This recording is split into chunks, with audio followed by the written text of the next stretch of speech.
दोस्तों, आपने वो कहावत तो सुनी होगी कि जब रोम जल रहा था तो नीरो बांसुरी बजा रहा था।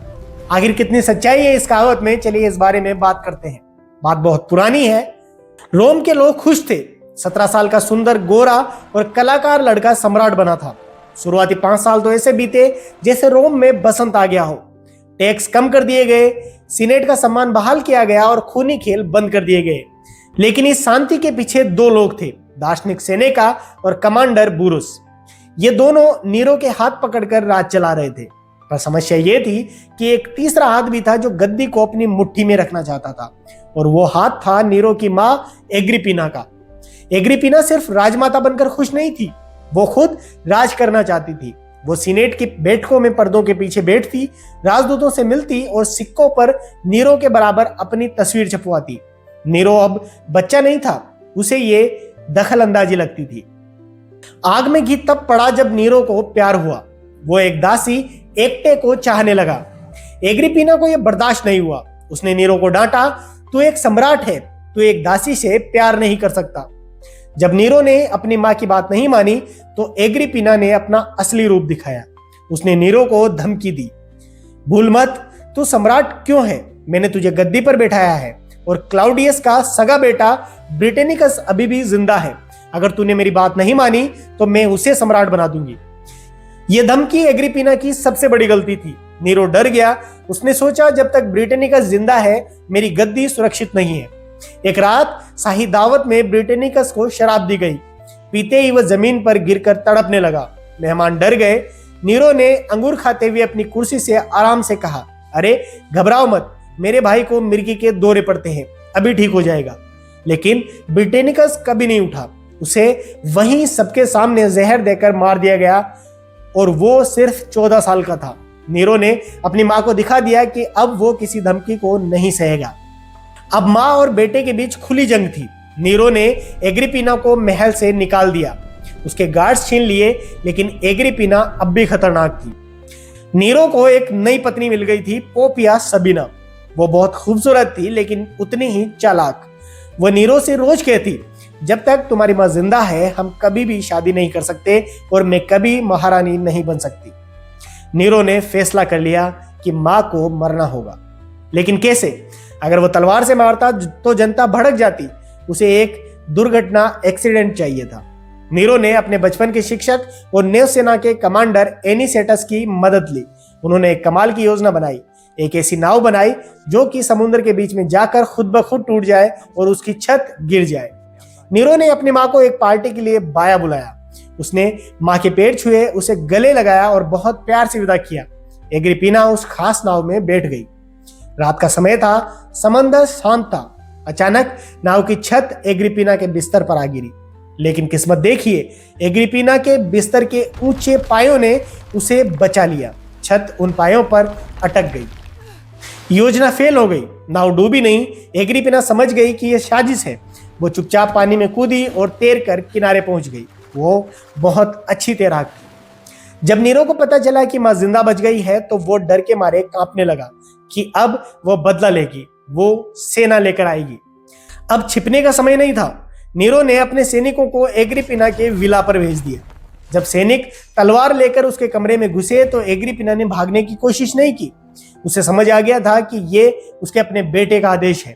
सैनिक ने तलवार उठाई।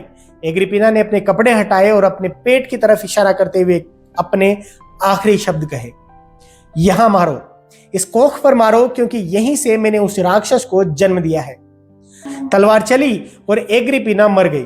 नीरो ने बाद में अपनी मां की लाश को देखा और कहा, मुझे नहीं पता था कि मेरी मां इतनी सुंदर थी। मां के मरने के बाद नीरो पूरी तरह आजाद था। अब उसे रोकने वाला कोई नहीं था। उसने अपनी पत्नी ऑक्टेविया को मरवा दिया और पोपिया से शादी कर ली। उसने सेनेका को आत्महत्या करने पर मजबूर कर दिया। अब नीरो सम्राट नहीं, कलाकार बनना चाहता था। उसे लगता था कि वह दुनिया का सबसे अच्छा गायक, सारंगी वादक और रथ चालक है।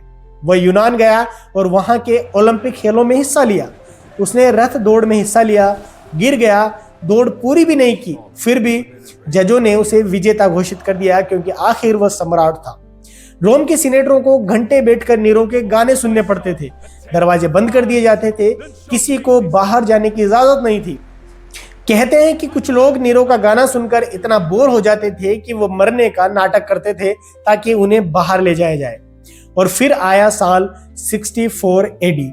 जुलाई की एक गर्म रात रोम के सबसे बड़े स्टेडियम सर्कस मैक्सिमस के पास दुकानों में आग लग गई। हवा तेज थी और रोम की गलियां सकरी थी। लकड़ी के मकान एक दूसरे से सटे हुए थे। आग ने विकराल रूप ले लिया। ये कोई साधारण आग नहीं थी, ये नर्क की आंधी थी। रोम 6 दिन और 7 रातों तक जलता रहा। 14 में से 10 जिले खाक हो गए। प्राचीन मंदिर, जूलियस सीजर का महल, सीनेटर की पुरानी इमारतें सब राख हो गई। लोग चीख रहे थे, भाग रहे थे।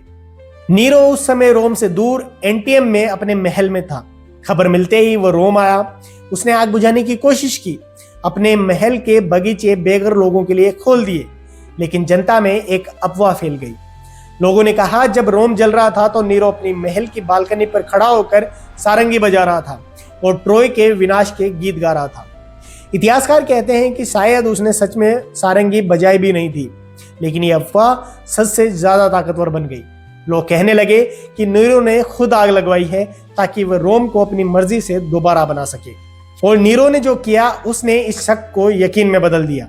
जैसे ही आग बुझी और मलबा हटाया गया, नीरो ने उस खाली जमीन पर गरीबों के घर नहीं बनवाए, उसने वहां अपने लिए एक विशाल सोने का महल बनवाना शुरू किया। इसे कहा गया डोमस ओरिया या गोल्डन हाउस। यह महल इतना बड़ा था कि इसके अंदर जंगल, झीलें और खेत थे।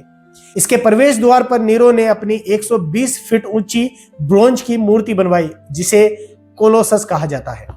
जब महल बनकर तैयार हुआ तो नीरो ने कहा कि अब जाकर मैं एक इंसान की तरह रह पाऊंगा। जनता का गुस्सा फूट पड़ा कि इसने अपना घर बनाने के लिए हमारे घर जला दिए। नीरो को पता था कि उसे किसी और पर इल्जाम लगाना होगा। उसे एक बलि का बकरा चाहिए था।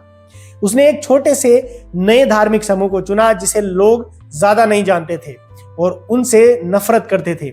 ये लोग रोमन देवताओं को नहीं मानते थे और ये थे ईसाई।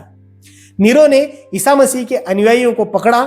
उसने उन पर आग लगाने का आरोप मढ़ा और फिर उसने उन्हें ऐसी सजाएं दी कि शैतान भी कांप जाए। उसने ईसाइयों को जानवरों की खाल पहनाकर भूखे कुत्तों के सामने छोड़ दिया। उसने उन्हें सूली पर चढ़ाया और सबसे भयानक, उसने रात को अपने बगीचे में पार्टी दी और रोशनी के लिए ईसाइयों को खंभों से बांधकर जिंदा जला दिया।